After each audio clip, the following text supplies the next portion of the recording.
Okay, so let's do Okay. the left join. And also another thing, like here we are getting all the tables, all the columns of the between two tables, right? So let's say you don't want to get all the columns here. Okay. So what you can do, instead of the select everything from here, just remove this.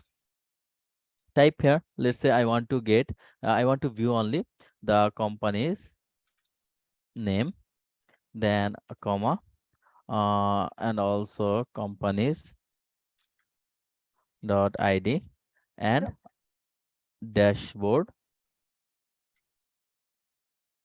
users dot I want to say, I want to see only their first name, let's say. Okay. So now if I run this, see, I can see the id, I can see the companies and their first name. This first name is coming from the dashboard users, and these two columns is coming from the companies table. Yep. So you can get all those, and also you can only get the specific columns. Okay. So this one is the inner join. Okay, now let's go to the left join. So the left join is like what it will do, it will actually returns all the records from the left table. Okay, and only it will show the matched records from the right table. Okay, so what you can do, let's do it again with the star. So select star from everything from the companies. So here what you can put in a join, now we can put the left join. So Yep. left join is the dashboard users on dashboard users id dot equal to companies id.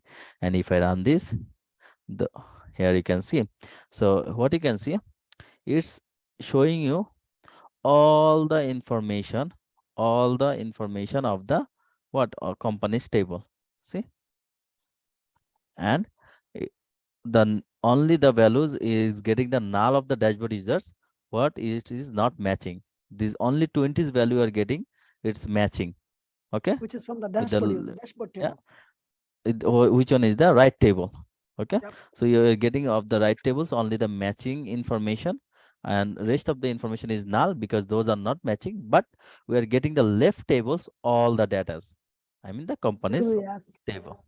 Okay, so how you Because can understand the which we one is saw that dashboard has only the 20 user, 20 data. That's the reason it shows exactly the 20 data. Remaining, there is no data. Okay, go ahead, yeah. continue. So how will you understand that which one is the left table here, which one is the right table here? So if I, instead of the enter, if I put here just backspace, now you can see here which one is the left table, companies. See, Yep. this one is the left side and this one is the right side. Okay, so this is the how we can run the left query. And also the same thing, if you want to get any